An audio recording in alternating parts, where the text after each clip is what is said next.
Okay, my name is David. I work with WIP Africa. I head the same sales team right here in WIP Africa. Yeah, basically I'm here to talk about documentation in real estate business, and I've come to realize that there's been a lot of misconception when it comes to documentation when we talk about real estate business in Nigeria. So I'm here to just explain a few of these documents for us so that we can have a better understanding while we go on field, while we talk about real estate with our friends and family out there and with our prospect or clients. Now, the first thing you need to understand about real estate documentation is that the first document that you will always come across is what we call the deed of assignment. Now, what is the deed of assignment? The deed of assignment shows the transaction process between one person to another, showing that there has been a transfer of interest from one party to another. Now, the deed of assignment is what establishes the process of any land transaction. There must be a deed of assignment before you can know that, okay, this land has been duly bought by a company or by an individual from another person.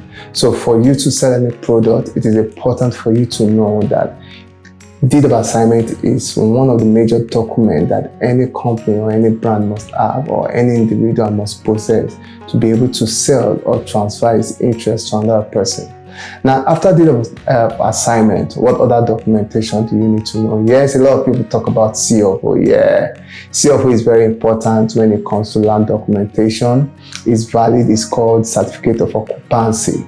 Yes, certificate of occupancy runs for a period of 199 years to be precise, and is renewable. So when you have certificate of occupancy, it means that you have the right over that property. Government approved, has given you all documentation to it. So it means that with certificate of occupancy, you have the right over it. But also note that all lands in Nigeria, not just in Lagos, belongs to government. That is why CFO is renewable after 99 years. So it's more or less like you're a tenant on that land, So I tell people, when you have a CFO, it doesn't mean that you own that land completely. It also means that you're a tenant and you have to renew after 99 years. So what other documents you need to know? You need to know about what we call the survey plan.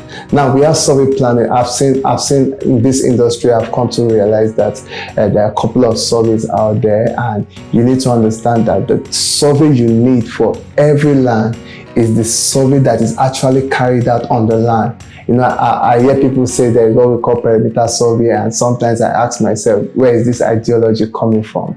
So survey is when your land is being measured, and not just measured, it's measured by a surveyor, and it is not just measured by them alone. It is properly documented, documented and filed with the government. So I've come to realize that we have some documented, some survey documentations that are not registered.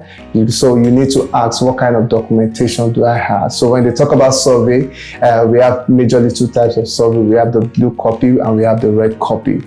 So you need to understand that the blue copies are always there. Yes, they are good surveys. They are registered but not filed. But the red survey is already filed, which means that when you go into lands, you can easily find this document already in the custody of the government. We also have what we call the receipt of payment. A lot of people fail to understand that receipts will save you from a lot of things. So we have receipt of payment, receipt and invoice, which you must collect as a form of payment from any business you do when it comes to land documentation. You're buying from a company, ensure that you have your receipt invoice to show the amount you're buying. You're buying from Omonile, you also ensure that you get the family receipt, which could also be a help to you in the nearest future. So receipt invoice is very important. So we have different documents when you talk about land. That we have what we call the freehold. Freehold document also entails that the land has no government intention, no intention that the government is coming back to take ownership of that land. So we call it freehold. So when you have a property that is sitting down on a freehold documentation, all you need to do is just file for your CFO. Yes, you file for your CFO. So we have what is called the accession. Accession in real estate. Accession is a process where government assign a particular portion to an individual to sell. So back then, when land business, or when a lot of people moved into different locations, a lot of families, a lot of communities took possessions of large expanse of lands, and government came into being and established the use of land, the art of the lands rule, and government started moving into this community to ensure that they take possession of this land. Now, the process of government taking this possession and assigning a portion to them is what we call escission, meaning that government has given them the right and the power to sell a particular segment of that land which belongs to them automatically. So we have what we call escission. That is what we call escission. So we also have a document called the Gazette. Gazette is where government keeps all the information that is apportioned in the escission, you know. So it's just like government giving Joshua's family a particular area of land, expanse of land.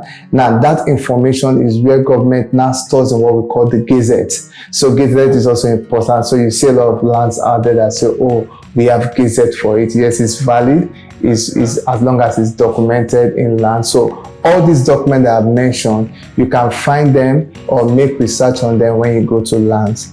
I hope this few explanation can help you in terms of knowing what to sell, knowing what to buy, and buying the right thing at any given time. Thank you once again. My name remains David. I work with WIP Africa. Thank you.